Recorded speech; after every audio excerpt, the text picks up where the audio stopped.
Hi, so my name, like I said, is Dan Broyles, and I currently chair a task force in Santa Clarita to address human child trafficking that's happening here. So there is human trafficking happening here in Santa Clarita, and it's an issue that I know is uncomfortable for many people to talk about. It's delicate to talk about. And so there's about 15 organizations now that have gotten together to talk about what are we going to do to address this in our community. Because often when you think of trafficking, human trafficking, people often will think of other countries, right? You'll think of, Thailand, Vietnam, that part of the world, and if you're from that, I'm not trying to offend you, but often that's what people think of when they think of human trafficking. But there's human trafficking happening here right in Santa Clarita, more than you realize. So as I get to chair this organization, or that's not an organization, just a group of people that want to make a difference, because the idea of children being sold is just, there's not even words I think to put to it how awful that is. And so I used to work for Department of Children's Services as a social worker, and I used to be the one taking kids away from their parents, place them in foster care when there was abuse going on. And so I did that for many years. Now I oversee basically like a counseling center type thing at Grace Baptist Church. And so I've talked to some of my colleagues at social services. There's a social service office over by the 5 and the 126, and they have trafficking cases every month of kids being trafficked. And again, this is not in the rougher parts of Los Angeles. This is right here in our own backyard. Yes? Who are the kids and where are they going? So that's about to get to. Great question. So some of it now, and especially in Los Angeles County, is being fueled by gangs. There's more money in Los Angeles County being made off of trafficking than they are of selling illegal guns. So just think of how many guns are sold out there to the gangs. There's more money being made off of trafficking. So let me explain how it works and what happens. So what you have is often, it's not always the case, but often you have a vulnerable youth, usually between the ages typically of 11 and 14. And not always, but a majority of them are female.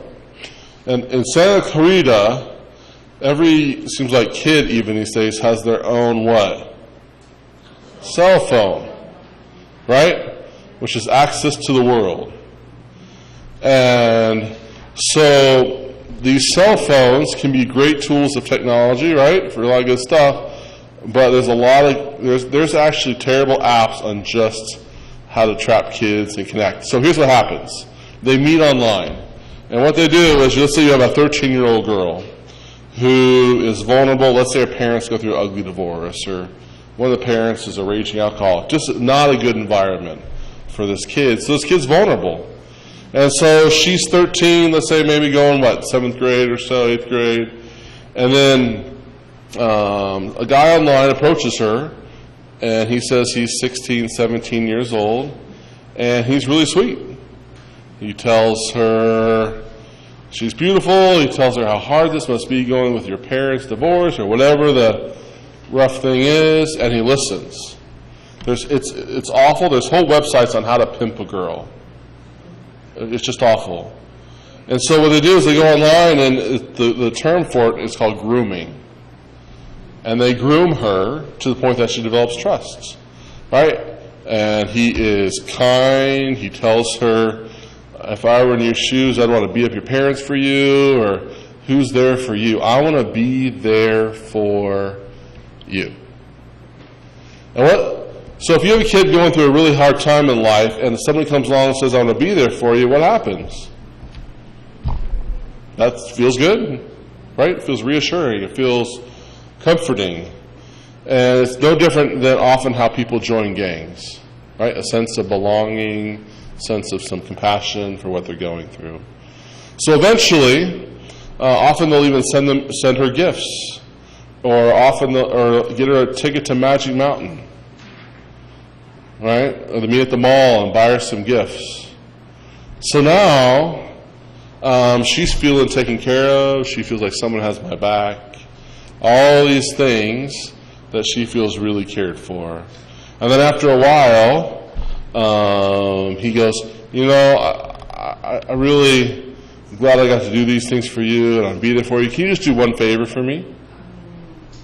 And what does a 13-year-old girl with the attention of a 16-year-old guy do? What does she often say? Sure, I'll do that. So really, the favor is a sexual favor for his buddy, or another guy in the gang, or their own systems. And so she feels pressured, she feels bad. If she resists, often he'll threaten to beat her up, which shocks her. And then what happens is she does oral sex, whatever it is sexually, for this other guy, but no 13-year-old wants to go tell her parents what just happened, especially if it's not going well at home.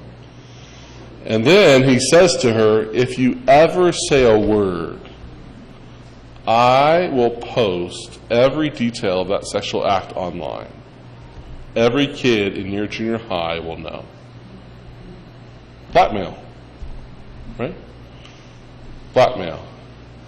So she eventually then what? He goes, I need another favor for you. So the power is really great here, right? It's basically all the power and control is happening. And so she does it again, and then slowly again. And often, this happens over and over again. And then they'll threaten actually to videotape it and put it online.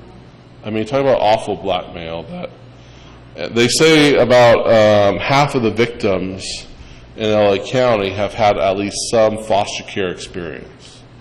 So they already come from a vulnerable place, come from a place of feeling broken and lacking, I'd say, healthy family relationships where they feel safe.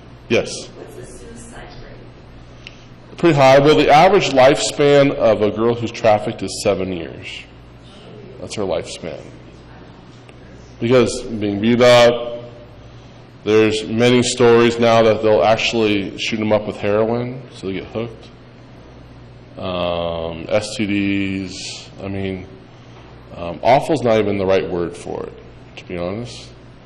To me, it's beyond awful. So, I talked to one of the captains and the sheriff, and they say this is almost of all the areas in Los Angeles County where this is the most susceptible online is Santa Clarita. Because in LA, it's a little bit more direct, in your face, a little more blunt, face-to-face, versus the online grooming that happens. Because, you know, I have two kids, 11 and 13, my youngest in 6th grade, but they're second graders with iPhones at the school with no parental controls.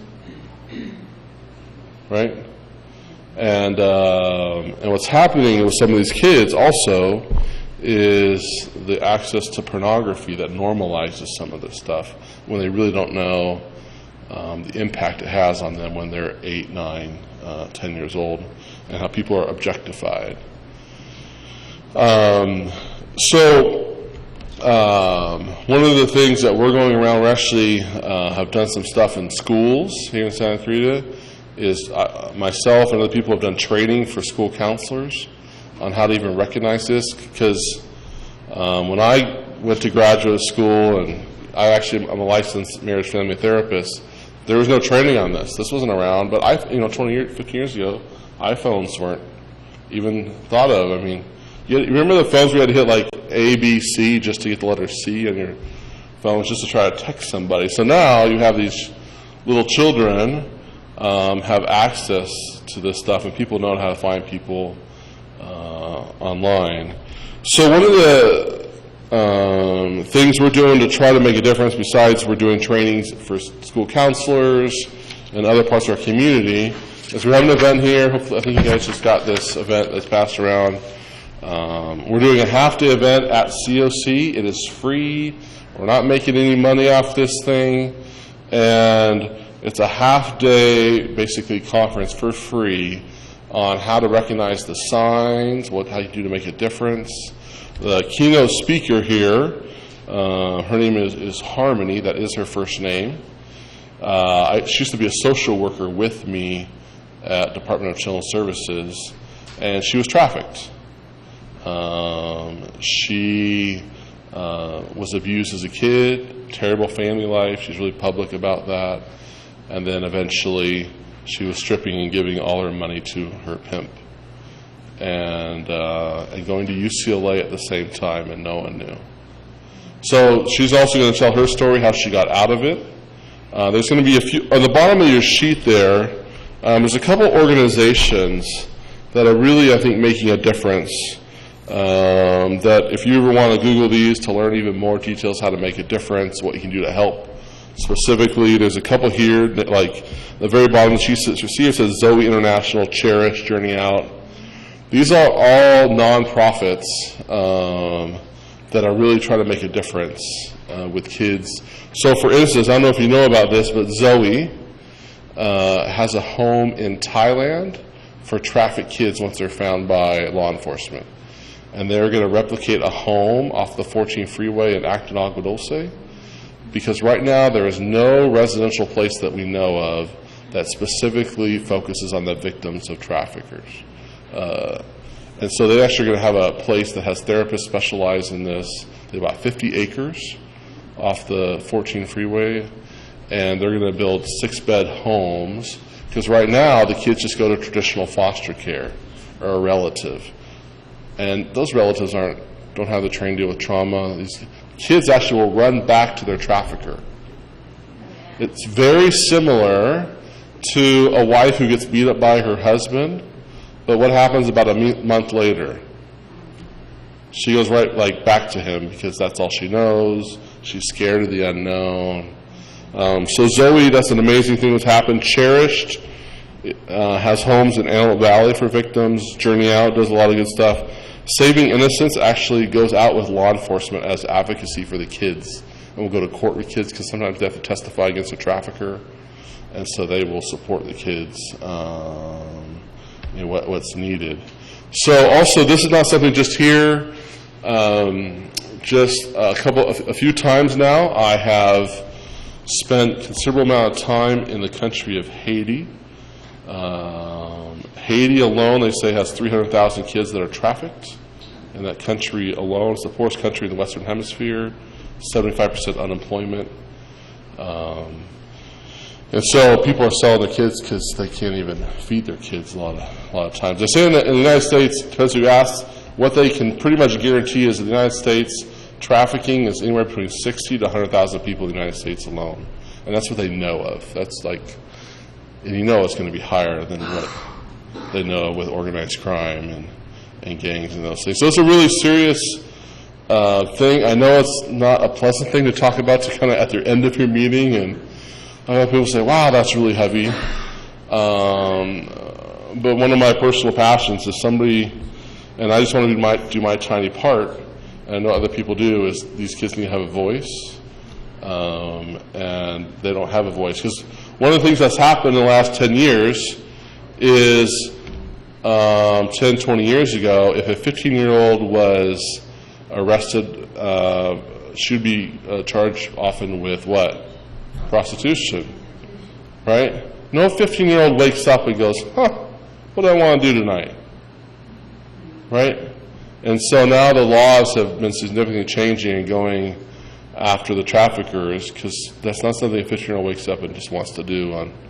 And so they're really actually trying to help these girls instead of prosecute these girls, especially the ones that are minors, to get help and figure out how they can support them and provide some hope for them. So I hope you would pass this around, or even if you're available on the September 21st is the date of this conference. It helps us if you RSVP so we know how many people. This is our third year doing it. We usually have 300 to 500 people. And we're going to actually have a panel of people, one from each of these organizations, talk about how you can help them. Because these organizations are on the front lines. And so you see this picture of this girl with the like barcode on her neck, that's happens. That's real. Often gangs will actually tattoo certain things to their victim like they're a cow, like they get branded, they belong. And so this is real, this is what happened, this is not just a Photoshop thing. So I know it's heavy, I'm not trying to depress your evening, but I just think this is so important to have a voice for these children. No matter their background, no matter their race, whatever culture, I just think it's important to have a voice for them. Yes? What's the sentencing for a trafficker? It's often just a couple years. And it's actually really hard to prove it. There's laws going on across the country to try to how do you increase the amount of penalty for the traffickers. So it's really challenging because often now everything is done online and people, it's hard to prove, and they're using things like Uber to transfer people. It makes it hard to catch these individuals. Yes? You're working with the school counselors and so forth. Are the schools planning any kind of curriculum to talk to the kids, have assemblies, or warn them about these things? Yeah, I have been in contact with the schools, and I've actually connected them with the Heart District. They've talked about this. I'm not part of the school district. They've actually talked about having it being part of the health and education part of things on how to be safe. One of the things that our school districts lag behind is if the parent, nobody's teaching our kids how to be social media smart. One of the sad part, and I don't want to get myself in trouble here, but one of the elementary school districts I approached here in our town, I said, can we do assemblies for all 6th graders in your school? And the first person I talked to said, sure. But then it went to the board, and they're like, no, that's a junior high issue. And I had some thoughts that I radically disagreed with that. My kid didn't get a phone until 7th grade, and I think he was the last one in his class, he felt like. So it's really just commonplace for them to have phones, yeah. Are you seeing it with the boys too? Yes, it's just not to the same degree. Yes, that it is going on. The different research is it's probably 90% female, but maybe 10% guys, and there's hardly any resources for the guys. Most of the training they found out, even for the victims, often has been around female, like counseling, but that's a growing need. So I actually talked not too long ago with a residential home in Northern California that took in victims. And he goes, oh, where are you calling from? I'm like, Santa Clarita, Magic Mountain. He goes, oh, Magic Mountain. I think half my victims actually met their perpetrator once at Magic Mountain. All right? So it's just heartbreaking. And what 13-year-old doesn't want to go to Magic Mountain if their parents are busy all the time and it's summer? Right? I mean, that sounds appealing. Yes. Yeah, I am a grandma and I'm lost with the young kids now. I have a 9, 10, 11. They are all online. I hate it. Uh-huh. And my children seem to not understand that there is this kind of dangers. Yes. And one of them is going on 7th grade, 11 years old, and she has a phone for security, Uh-huh. for... I don't know what to say. I don't know what to do. I just don't agree with that. I'm scared for my grandkids. Yeah. So what can I say to a grandkid, 11 years old, who has every other children around her with a phone and not her? Can that happen? Can I let that happen? I don't know. Yeah, so there's a resource out there that's helpful for parents that you can monitor stuff. It's called the Disney Circle. And it actually can control all your social media outlets at home. It's a device that who's on it, when, how much. So that's a resource out there. One of the things I tell parents is if you pay the bill, you have a right to see what's on the phone. I have so many parents that say, I don't want to be intrusive. And I'm like, well, I don't want my kid, walking down certain parts of Sepulveda Boulevard at 2 a.m. either. Right? Because what's on that boulevard is online. And so there's a growing thing, like I just want to respect their privacy, that has caused a lot of problems because, 12-year-olds don't think about the future. They're in the moment. That's the difference between a teenager and an adult. Adults think about the future. Teenagers are in the moment. So I tell parents, you have a right to look at your kid's phone if you're paying the bill. There's apps actually out there. If you don't click on it, it'll look like a normal calculator app or different apps that if you click on it, it's actually different ways to connect with people, and it's hidden. There is resources out there for parents besides the Disney Circle. There's other things you can pay for, certain things per month, and you actually can get every text your kid gets. Right? There's stuff, if you just Google parental support for social media, there's a lot of resources out there. But the parents who are doing it are the ones whose kids aren't as vulnerable. That's the problem. The kids that are really vulnerable, the parents have no clue and they're not putting any time into it. That's the real challenging part. Another thought or question? Yeah. Is it happening for the video games yet? Yeah. Connection? Yeah, that's back to the question earlier, is we have a rule in your house. You're never allowed to play games with video games online with people you don't know. I didn't understand. I'm really sorry. So my kids, for instance, aren't allowed to play video games online with people they don't know. Okay. Because it's amazing how many people out there imitate other people. Oh, I'm a 14-year-old from Virginia. That's how they start a lot. And they know how to talk that way. And so obviously I'm probably a little picky about this because just being around is my poor kids. So anytime, for instance, even my kid wants a new app, he has to ask permission.